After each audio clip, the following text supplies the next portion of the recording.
Hello guys, कैसे हैं आप सभी। गाइस 2018 का आज ये लास्ट सेट है एमबी बुक से मेंस पेपर का है ये। हालांकि भले ही कहने को लास्ट है, लेकिन मेंस का है। कम से कम 4 दिन ही चलेगा सेट आपका, क्योंकि 200 क्वेश्चन के अंदर हैं जो हमें कवर करने हैं। तो यहाँ पे 1 बाय 1 इसको हम पार्ट बाय पार्ट अपलोड करते चले जाएंगे। आप लोग वीडियो को देखते रहिएगा। पहला वर्ड कह रहा है कि आपको बताना है इसका एंटोनिम्स। वर्ड है आपका बोल्ड। बोल्ड माने होता है साहसी। बोल्ड माने साहसी, निर्भीक, जो डरता ना हो। पहला वर्ड है कॉन्फिडेंट। कॉन्फिडेंट तो आपको पता ही, यानी कि किसी के अंदर कॉन्फिडेंट होना, किसी व्यक्ति के अंदर। चीकी मतलब निर्लज, जिसके अंदर शर्म है बिल्कुल ना हो। ब्रेव माने बहादुर। टिमिड माने कायर। एंटोनिम्स इसका हो जाएगा आपका टिमिड यानी कि कायर। अगला आपको बताना है over cook puts too many salt in the food.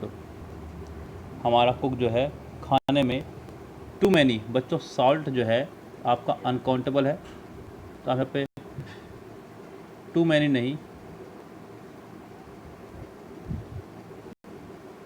Too much का यूज़ करें। इसका टू मच यानी कि ज़रूरत से ज़्यादा, तो ये सेंटेंस आपका करेक्ट होगा। इस सेंटेंस में आपके यहाँ पे मैनी की जगह मच आना चाहिए था। चलते हैं नेक्स्ट पे। नेक्स्ट क्या कह रहा है, Prema is the girl in my class who write beautiful poems. Prema is the girl in my class who write नहीं, राइट्स, क्योंकि ये राइट जो आया है ये पीछे गर्ल के हिसाब से आया है। Prema is the girl, girl इसका सब्जेक्ट है, या फिर आप प्रेमा के लिए भी लगा सकते हैं इसको, क्योंकि प्रेमा लिखती है इसलिए यहाँ पे आपको लिखना होगा राइट्स। क्या करना होगा, राइट्स, यानी कि Prema writes beautiful poem is the girl in my class. ये कहना चाह रहा है Prema is the girl in my class who writes beautiful poem. Okay, चलिए नेक्स्ट सेंटेंस देखते हैं। आपको बताना है कि इसका सही एक्टिव फॉर्म क्या होगा। By whom was this window broken. पहले सेंटेंस बाय से बना हुआ है, आपको बनाना है हु से। वॉज दिख रहा है तो who broke this window. Who broke this window पहले में है, सेकंड में नहीं है, थर्ड में नहीं है, फोर्थ में नहीं है। इसका आंसर आपका फोर्थ का फर्स्ट ही हो जाएगा, करेक्ट। यस, नेक्स्ट देखिए। नेक्स्ट क्या कह रहा है आपका, sentence number 5। Riya went into the shop because it has sale. Reema shop में गई बिकॉज वहाँ पे सेल लगी हुई थी। देखिए सेंटेंस में इस्तेमाल करा उसने वेंट, सेकंड फॉर्म का। सेकंड फॉर्म को देखते हुए आपको यहाँ पे हैज़ नहीं हैड का इस्तेमाल करना चाहिए था, तो सेंटेंस करेक्ट होगा। क्योंकि सेंटेंस अगर प्रेजेंट में चल रहा हो तो पूरा सेंटेंस प्रेजेंट में चलेगा, और अगर पास्ट में चल रहा हो तो पूरा सेंटेंस पास्ट में चलना चाहिए। ये आपका एक रूल है। यहाँ पे because it had a sale, इस सेंटेंस का आंसर हो जाएगा डी, करेक्ट। क्या आंसर हो जाएगा, डी, करेक्ट। नेक्स्ट देखिए। नेक्स्ट आपका 6। Said a word with the correct spelling. कौन सा वर्ड है जो यहाँ पे बिल्कुल करेक्ट लिखा हुआ है। पहला वर्ड आपका गारंटी, GUARNTEE। अगला है जनरल, जनरल की स्पेलिंग GENERAL, रोंग है यानी कि ये। उससे अगला वर्ड है आपका ग्रीगेरियस, GRE होता है ना कि GRA, यानी कि ये भी रोंग है। उससे अगला वर्ड आपका गार्बेज, GRABAGE, ये भी आपका रोंग है, यानी कि ए वाला आपका सेंटेंस यहाँ पे करेक्ट है। ए वर्ड आपका बिल्कुल करेक्ट दिया गया है। चलिए चलते हैं नेक्स्ट पे। नेक्स्ट क्या कह रहा है उसको देखिएगा। Vandana said I am being dropped to office today. I am को वॉज वर, टुडे को दैट डे में। पहले में नहीं है, दूसरे में नहीं है, तीसरे में है, फोर्थ में नहीं है। इस सेंटेंस का सी आंसर करेक्ट हो जाएगा। One who plants the steps and moves in a dance. One who plants the steps and moves in dance. Plans करता हो स्टेप्स को और डांस सिखाता हो उसे बोलते हैं कोरियोग्राफर। क्या बोलते हैं इसको, कोरियोग्राफर। 8th का डी आंसर हो जाएगा, करेक्ट।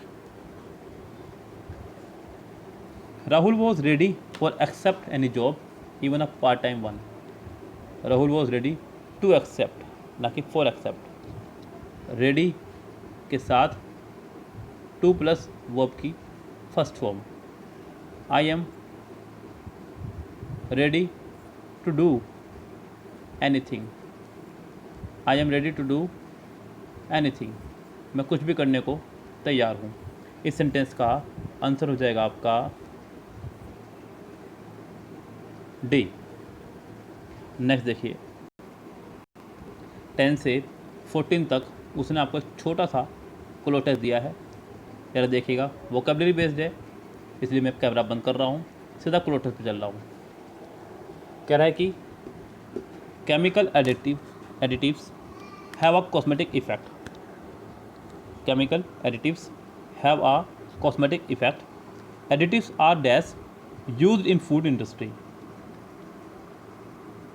रेयरली मतलब ना के बराबर, वाइडली बहुत अधिक, सेल्डम मतलब ना के बराबर, हार्डली मतलब मुश्किल से यानी कि ना के बराबर। तो इस सेंटेंस का आंसर हो जाएगा आपका बी करेक्ट। एडिटिव्स आर क्या था वो, widely used in the food industry. Colour dash food attractive. Colour से जो है खाना अट्रैक्टिव बनता है, ये कहना चाह रहा है। स्टोरी चलिए प्रेजेंट में, बिकॉज पीछे हैव आया हुआ है। आप देखें यहाँ पे colour makes, not are making, not made, not make, only आएगा colour makes the food attractive. Colour से खाना अट्रैक्टिव बनता है, ये कहना चाह रहा है। Colour creates interest. अब तो कन्फर्म है कि कलर के बाद वहाँ पे एस या ई एस ही आना था। In flavour and aroma dash food are important for marketing. Flavour and aroma from, over, with या in. Flavour and aroma over food, यानी कि 12 का आंसर हो जाएगा बी करेक्ट। या फिर आप यहाँ पे डी भी लगा सकते हैं। ओवर का मतलब हो जाएगा थोड़ा सा ऊपर, यानी कि अच्छा रहेगा कि इन ही लगाएं, क्योंकि ये फ्लेवर और एरोमा जो है खाने के अंदर होती है, इन ही लगाएं 12 में। Flavour and aroma in food are important for marketing. Are important for marketing dash flavour. देखिए फूड की बात हो रही है, खाने की बात हो रही है। खाने के लिए दीज, दैम, दोज तो नहीं लगाएंगे, आप यहाँ पे इट लगाइए, ज़्यादा बेहतर रहेगा। इट फ्लेवर, यहाँ पे ऐसे करना सेंटेंस को। Flavour and aroma in food are important for marketing it, ये यहाँ ख़त्म होगा। नया सेंटेंस फ्लेवर से शुरू होगा, अन्यथा आपको सेंटेंस को पढ़ने में दिक्कत होगी। इट फ्लेवर को आपको इट फ्लेवर्स करना होगा, फिर आप कंफ्यूज हो जाएंगे। सेंटेंस इट पे ख़त्म हो रहा है। टू फॉर मार्केटिंग इट मतलब फूड के लिए। Flavour and aroma present in food have an appetising effect on client, customer, consultants या कंज्यूमर्स। तो बच्चों इसका आंसर हो जाएगा कंज्यूमर्स। 15 देखिए, 15 में कह रहा है कि एन अरेंजमेंट ऑफ इवेंट्स और dates in the order of their occurrence. Date, events और डेट्स को अरेंज करना उनके अक्वेरेंस के हिसाब से। पहला है क्रोनोमेट्री, चार्टर, क्रोनोलॉजी या फिर कैलेंडर। 15 सेंटेंस में इसका आंसर हो जाएगा क्रोनोलॉजी। क्रोनो बोलते हैं टाइम को, क्रोनो जब भी किसी वर्ड में आ जाए समझो बात हो रही है टाइम की, लॉजी मतलब study. Akshay sad I am making biryani today. आपको दिख रहा है इज एम आर, आपको ढूंढना है वॉज वर। कितनों में है वॉज वर, वो ढूंढिए। पहले में नहीं है, दूसरे में नहीं है, तीसरे में नहीं है, सिर्फ और सिर्फ फोर्थ में है। इस सेंटेंस का आंसर हो जाएगा fourth he correct. A solution for all difficulties और डिजीज़। सोल्यूशन सभी समस्याओं का हल, इसको बोलते हैं पैनासिया, यानी कि रामबाण इलाज। क्या होता है, रामबाण इलाज। तो इस सेंटेंस का आंसर हो जाएगा आपका डी करेक्ट। 18 देखिएगा, कह रहे कि J R told me I have been waiting for you since 4 PM।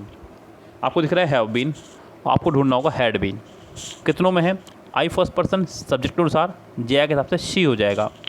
She पहले में है, हैड बीन भी है पहले में, दूसरे में नहीं है, तीसरे में नहीं है, फोर्थ में नहीं है।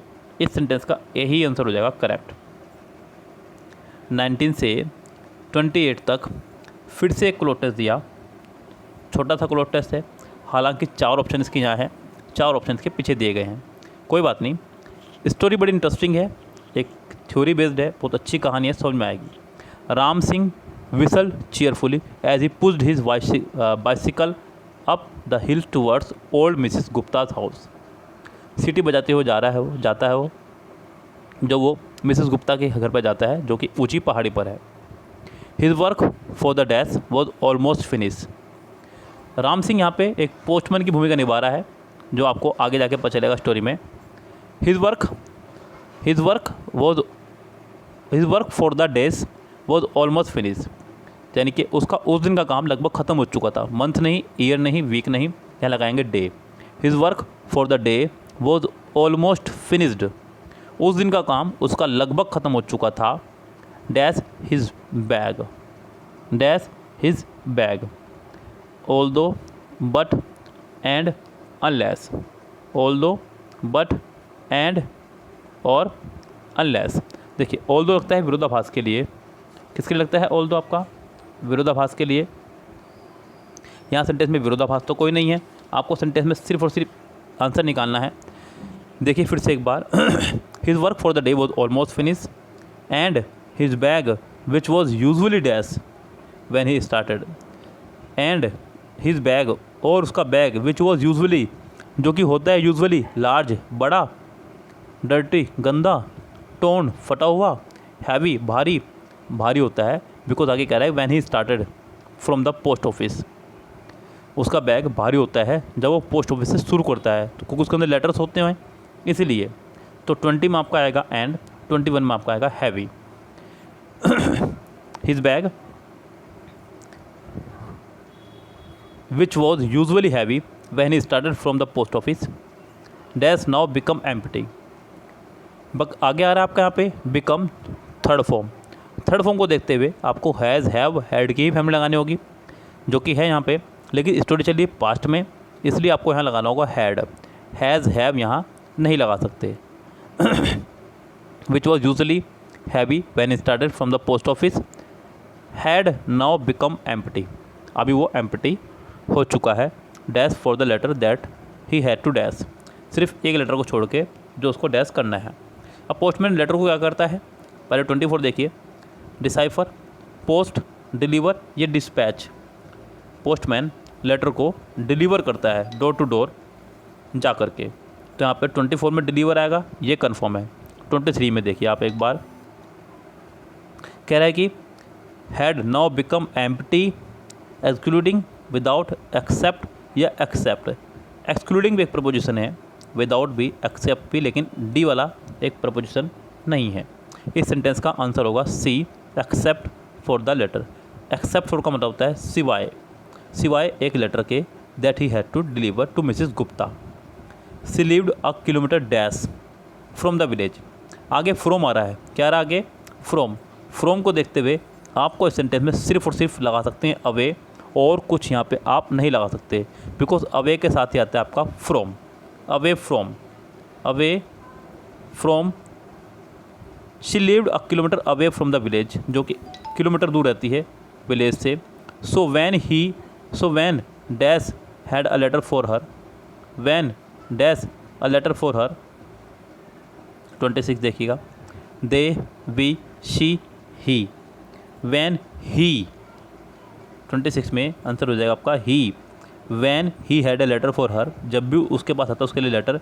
ही dash his days work late. He dash 27 देखिएगा. He have finished. ही के साथ में पहली बात तो स्टोरी पास्ट में चल रही है, मन में ये ख्याल रखिए. ए वाला प्रेजेंट में हैव आया, सी वाला प्रेजेंट में इज़ आया, डी वाला प्रेजेंट में है एस या ई एस है. आपके पास बी के अलावा कोई ऑप्शन नहीं बचता है. 27 का बी आंसर हो जाएगा correct. He finished his day's work late. However, he did not mind that Mrs. Gupta always called him in for a cup of tea. उसको कभी बुरा नहीं लगता क्योंकि मिसेस गुप्ता उसको जब भी जाता है वहाँ पे एक कप चाय का पिला के भेजती हैं. यानी कि यहाँ पे आपको लगाना है बिकॉज, क्योंकि दो और ऑल दो विरोधाभास के लिए लगता है. उसको बुरा लगता या फिर उसको बुरा नहीं लगता या फिर बुरा लगता कि उसको मिसेस गुप्ता जो है एक कप चाय का भी पिला के नहीं भेजती है. ऐसा होता तो बात थी. यहाँ पे आप लगाएंगे बिकॉज, यानी कि 28 का बी हो जाएगा आंसर करेक्ट. क्लियर। तो ये था एक छोटा सा क्लोज टेस्ट। आगे बढ़ते हैं। नेक्स्ट सेंटेंस आपका रीअरेंजमेंट से है। फर्स्ट सेंटेंस दिया हुआ है, बाकी 4 सेंटेंस दिए हुए हैं। आपको फर्स्ट सेंटेंस को देख करके बाकी 4 सेंटेंस को पढ़ना है और उसका फैसला लेना है। यस 29 शुरू करते हैं। कह रहा है कि when Amit woke up in the morning and looked at his face in the mirror he did not recognise the face looking back at him. जब वो उठा और उसने अपना शीशे में चेहरा देखा तो वो अपना चेहरा नहीं पहचान पाया। The face staring at him was calm and cool. First Amit moved his finger on the surface of the mirror but it felt different. Then he touched his face. This is not me dash he cried loud. D से शुरू होगा sentence. S1 के बाद में D लगाइए, ज़्यादा better रहेगा। कह रहा है कि this is not me he cried allowed, बहुत ज़ोर की चीखा बेचारा वो। अब डी के बाद सी या A. The face staring at him was calm and cool. Staring का मतलब होता है घूरना। क्या होता है? घूरना। तो 29 में आपको डैश करना होगा, डिसाइड करना होगा कि क्या रहेगा। The face staring at him was calm and cool. First Amit moved his finger on the surface of the mirror but it felt different. Then he touch his face. एक बात का और ध्यान रखें, यहाँ पे बी और सी इकट्ठे आएंगे, भी ध्यान रखना। कह रहा है कि first Amit moved his finger on the surface of the mirror, पहले उसने फिंगर फैलाई अपनी मिरर पे, फिर उसके बाद टच किया अपने फेस को। बी और सी इकट्ठे आएंगे जो कि सिर्फ और सिर्फ सी में है। 29 का सी आंसर हो जाएगा correct. 30 the box of paper clips are kept in the drawer. The box of paper clips are kept in the drawer. ज़रा ध्यान दीजिएगा, द बॉक्स के बाद आया है ऑफ पेपर क्लिप्स। आपको समझाया हुआ है कई बार कि प्रपोजिशन के बाद वाले को कुछ नहीं मानते हैं, तो यहाँ पे ऑफ पेपर क्लिप्स को कट कर दीजिएगा। अब बॉक्स के हिसाब से क्या आप आर लगाएंगे या इज़, आप खुद बताइए। बॉक्स यहाँ पे सिंगुलर है, बॉक्सेस नहीं है, तो सिंगुलर के लिए सिंगुलर वर्ब लगाएंगे, इसलिए यहाँ पे आर की जगह इज़ होना चाहिए था। इस सेंटेंस में ए पार्ट में हो जाएगी आपके error. The politicians speech was loudly cheered. The audience cheered the politicians loud speech. The audience was loudly cheered by the politician speech. आपको सेंटेंस दिख रहा है वॉज लाउडली चीयर्ड, यानी सेंटेंस पहले से ही पैसिव है। आपको बनाना है इसका एक्टिव। क्या बनाना है आपको इसका? एक्टिव। एक्टिव बनाने के लिए आपको ढूंढनी होगी सिर्फ और सिर्फ सेकंड फॉर्म। क्या ढूंढनी होगी? सेकंड फॉर्म, जो कि फर्स्ट में नहीं है, चीयर है। सेकंड में नहीं है, वॉज चीयर्ड है। सी में चीयर्ड है, बिल्कुल सी ही इसका आंसर होगा correct. Branch of physics dealing with the properties of sound. Physics की ब्रांच जो कि साउंड से डीलिंग करती हो, यानी कि आपको बताना है यहाँ पे वन वर्ड सब्स्टिट्यूशन। पहला वर्ड है आपका मैकेनिक्स, यंत्र विज्ञान के लिए लगता है। रेडिएशन, विकिरण वगैरह के लिए। एक्वेस्टिक्स यानी कि ध्वनि का विज्ञान। ऑडिशन तो आपको पता है, ये किसी फंक्शन वगैरह में जाए या फिर रियलिटी शो वगैरह में, तो वहाँ आपको ऑडिशन होता है, उसके लिए। यहाँ पे इसका आंसर हो जाएगा C correct. You have to wear this uniform whether you like it और नॉट। सेंटेंस में आगे आ रहा है और को देखते हुए आपको यहाँ वेदर लगाना होगा, क्योंकि वेदर के साथ में पेड कंजक्शन और कन्फर्म चलती है। वेदर और का जोड़ा चलता है साथ में, जो कि फिट है बॉस, आप बोल सकते हैं इसको। यानी कि इस सेंटेंस में मुझे नहीं नज़र आ रही है कोई भी एरर। वेदर और का होता है जोड़ा जो कि फिट है। वेदर यू माफ़ी चाहूँगा, यू के साथ में बहुत बड़ी मिस्टेक जो पता नहीं क्यों नहीं दिखाई दी भैया, वर्ब की फर्स्ट फॉर्म आया करती है। लाइक्स नहीं हो सकता, ये एक छोटी सी एरर जो हमने गौर नहीं करी। यहाँ पे लाइक्स नहीं, लाइक होना चाहिए था इस सेंटेंस में। आंसर हो जाएगा ए करेक्ट। नेक्स्ट पे चलिए। नेक्स्ट फिर से आपका एक्टिव पैसिव है। The child tore the page of the book. Tore आपके सेकंड फॉर्म है, टोर वर्ब की सेकंड फॉर्म है। सेकंड फॉर्म में तो आपको वॉज वर्ड ढूंढना है। वॉज वर्ड कितनों में है? पहले में है, दूसरे में नहीं है, तीसरे में नहीं है, फोर्थ में नहीं है। आपका आंसर हो जाएगा पहला ही करेक्ट। नेक्स्ट है आपका वोकेबलरी। मैग्नीफाई मतलब किसी चीज़ को बड़ा कर देना, बहुत विशाल कर देना, मैग्नीफाई कर देना। एनलार्ज बड़ा कर देना। विदड्रॉ निकालना। श्रिंक सिकुड़ जाना। डिक्रीज़ यानी कि कम कर देना। आपको बताना है इसका अपोजिट, 35 का नहीं, सिनोनिम बताना है, तो इसका आंसर हो जाएगा एनलार्ज। एनलार्ज इसका आंसर हो जाएगा करेक्ट। नेक्स्ट देखिए, अ स्लेव, इसको आप खुद कीजिएगा बिकॉज पेज को ऊपर नीचे करना पड़ेगा बार बार, तो यहाँ होगी बहुत दिक्कत। 37 देखिए, select the word with the correct spelling, इसमें से कौन सा वर्ड है जो कि करेक्ट स्पेल्ड है। पहला वर्ड है परमिटेड, यानी कि परमिशन से बना है, परमिट से बना है, परमिशन देना, परमिटेड, PERMITTED, रॉन्ग है, TT यानी कि डबल टी होना चाहिए था आपकी भाषा में। अगला है प्लीजेंट, PLEASENT, ये भी आपका रॉन्ग है, SANT। नेक्स्ट है आपका पनगेंट, PUNGENT, यहाँ पे जी के बाद ई होना चाहिए था, ये भी रॉन्ग है, इसका मतलब लास्ट वाला ही करेक्ट है, इसका आंसर हो जाएगा आपका डी करेक्ट। 38 देखिएगा, it was 6 o'clock in the evening and there was a lot of traffic on the road, शाम के 6 बजे हुए थे और सड़क पर बहुत ट्रैफिक था। He was very angry with them for their recklessness, they laughed at him as they overlooked his car. Mohan was driving his car when suddenly 2 teenagers on a bike speeded ahead from behind him. Teenagers on a bike, ये हो चुका है, but since he was getting late for an important meeting at his office, he ignored the bike riders and drove ahead. देखिए S1 में आपको सबसे पहले sentence का पहला हिस्सा ढूंढना है।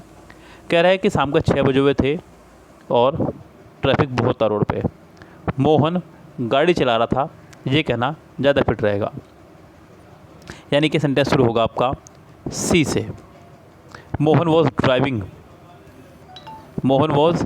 Driving his car when suddenly 2 teenagers on a bike speeded ahead from behind him. चलिए, Mohan swerved a little and applied the brakes in the nice nick of time. C से शुरू होगा, ये कन्फर्म है। अब सी के बाद बी लगाना है या सी के बाद ए, ये देखिए डी पढ़ने की आपको यहाँ फिलहाल अभी ज़रूरत नहीं है, क्योंकि आपको ये कन्फर्म है कि सी के बाद डी या फिर बी ही लगाना है। अगर मैं लगाऊँ बी सी के बाद में, they laughed at him as they overtook his car, वो उस पर हंसे क्योंकि उन्होंने उसकी कार को ओवरटेक कर दिया था। A he was very angry with them for their recklessness, जी नहीं। सी के बाद बी यहाँ ज़्यादा बेटर रहेगा, इस लिहाज से इस सेंटेंस का डी आंसर हो जाएगा correct. 39, you have my mobile number isn't you, question tag से है। क्वेश्चन टैग का एक सेंटेंस स्ट्रक्चर हमने आपको सिखाया हुआ है, वो कुछ ये है कि जिस तरह से होगा sentence, you have my mobile number, sentence में जो भी होगी वर्ब, उसी वर्ब से बनाना है क्वेश्चन टैग। अगर सेंटेंस होगा अफर्मेटिव तो क्वेश्चन टैग बनाएंगे नेगेटिव, सेंटेंस होगा नेगेटिव तो क्वेश्चन टैग बनाएंगे अफर्मेटिव। ये सेंटेंस है आपका अफर्मेटिव, क्वेश्चन टैग बनेगा नेगेटिव, हैव से बनेगा हैवंट यू, क्या हो जाएगा इसका आंसर हैवंट यू, यानी कि इस सेंटेंस का आंसर यहाँ नहीं दिया है। कमाल की बात है, लेकिन यहाँ पे एक और इसका आंसर हो सकता है, बिल्कुल बेफिक्र रहिए। हैव को यहाँ पे एज ए फर्स्ट फॉर्म माना गया है, क्योंकि यहाँ पे हैव के बाद मेन वर्ब नहीं है। ये आपको बताया हुआ एक रूल ये है कि अगर हेल्पिंग वर्ब के बाद मेन वर्ब ना हो, हेल्पिंग वर्ब के बाद मेन वर्ब ना हो, तो हेल्पिंग वर्ब ही मेन वर्ब का काम करेगी। और यहाँ पे हैव एज ए वर्ब की फर्स्ट फॉर्म आ रहा है, जैसे कि आप बोल सकते हैं कि I have a car, I have a car, मेरे पास एक कार है। यहाँ हैव वर्ब की फर्स्ट फॉर्म है, वर्ब की फर्स्ट फॉर्म को देखते हुए आप यहाँ पे डोंट यू का इस्तेमाल करेंगे, यानी कि इस लिहाज से इसका आंसर हो जाएगा ए करेक्ट। क्या आंसर हो जाएगा इसका ए करेक्ट। नेक्स्ट देखिए, नेक्स्ट सेंटेंस भी कुछ इसी तरह का है। कह रहा है कि each student will have to carry his own lunch on the picnic. Each के साथ में सिंगुलर नाउन सिंगुलर वर्ब बताया गया आपको। Each student will have to carry his own lunch on the picnic, नहीं फॉर द पिकनिक। यस, जब आप picnic पे जा रहे हो तो इस्तेमाल करते हैं गो फॉर अ पिकनिक किसी उद्देश्य या पर्पज के लिए भी इस्तेमाल करते हैं फॉर का। किसका? फॉर का। तो यहाँ पे ऑन की जगह फॉर आना चाहिए था। इस सेंटेंस का आंसर हो जाएगा आपका C. Many people are becoming aware of the advantages of preventive health care nowadays. Many people are becoming aware of, यहाँ ध्यान दीजिएगा, यहाँ पे उसने इज एम आर के साथ में आई फॉर्म लगाई, जो कि ठीक है। रूल ही यही है कि इज एम आर के साथ या तो आएगी आई या फिर थर्ड फॉर्म। यहाँ पर आई फॉर्म में एक्टिव में है, अवेयर के साथ हमेशा ऑफ लगता है, ये भी ठीक है। बस फिर कुछ गलती नहीं है, इसका मतलब सेंटेंस आपका नो एरर हो जाएगा। इसका आंसर हो जाएगा D, correct. Motives makes generally dash historical facts to write their stories. Motive makes generally, motives गलत पढ़ रहा हूँ बच्चों, कहाँ मेरी निगाह है, मेरी समझ में नहीं आ रहा। Movie makes generally dash historical fact to write their stories. Explain, correct, account या अडाप्ट। यहाँ पे एक्सप्लेन का मतलब होता है वर्णन करना, करेक्ट मतलब सही, अकाउंट मतलब लेखा जोखा, अडाप्ट मतलब किसी को अनुकूल बनाना, अपने अनुसार ढालना। यस, यहाँ पे इस सेंटेंस में आपको ढूंढना है वर्ब। कौन सा वर्ड यहाँ पे करेक्ट ऑप्शन के साथ फिल कर सकते हैं आप। यहाँ पे इस हिसाब से आप डी यानी कि अडाप्ट लगा सकते हैं इसका answer. Movie maker generally adapt historical fact to write their story, यानी कि अनुकूल उसको ढालना, क्योंकि हो चाहे कुछ भी कहानी, उनको उसके अंदर अपना मिर्च मसाला डालना ही होता है, जैसे कि आपने धोनी फिल्म में देखा। यस, धोनी फिल्म में बहुत ज़्यादा मिर्च मसाला डाला गया, वरना किसी हस्बैंड की इतनी हिम्मत नहीं है कि अपनी गर्लफ्रेंड की स्टोरी वो इस तरह बता दे अपनी शादी के बाद, और वाइफ उसकी बैठ के आराम से देख ले। या तो पैसों के लिए चुप हो जाना होगा, या फिर मिर्च मसाला जानबूझ के डाला गया होगा। यस, तो ये मूवी मेकर्स का काम है, करते हैं वो, इसी चीज़ के उनके पैसे मिलते हैं। यस भैया, इसी चीज़ के तो पैसे मिल रहे हैं, तभी तो आप देख रहे हैं। अगर मिर्च मसाला ना हो फिल्म में तो कैसे देखेंगे आप लोग। ऐसी बहुत सारी फिल्म मैंने देखी जिनमें ज़रूरत ही नहीं है एक्ट्रेस की, लेकिन डाल दिया गया उनको। यस, जैसे कि ओ माई गॉड में ज़रूरत नहीं थी यहाँ पे सोनाक्षी सिन्हा की, लेकिन जानबूझ के डाला गया जिससे कि उसके चक्कर में आप फिल्म देखने जाएं। चलिए, लेकिन ये तो बात थी मूवी मेकर्स की, हम लोग बात करते हैं अपनी। आज हम इस सेट को यहीं स्टॉप करेंगे 42 पर ही। उसके बाद हम लोग नेक्स्ट क्वेश्चन से इसको नेक्स्ट सेट में आगे बढ़ाएंगे। फ़िलहाल आज की बात इतनी ही। ये था आपका CPO का सेट नंबर 40। MB बुक में ये लास्ट सेट है, यानी कि आपके 2018 के सेट अब समाप्ति पर है, ये ध्यान रखना। उसके बाद हम लोग आपके 2015 के सेट यहाँ शुरू करेंगे। यस, फ़िलहाल आपसे लेते हैं विदा। अगर आप चैनल पर आज ही नए आए हों तो चैनल को सब्सक्राइब कर दीजिएगा, और बेल आइकन, इसमें आप ही का फ़ायदा है। आने वाली वीडियोस आपको मिलती रहेंगी समय पर। Goodbye, have a nice day.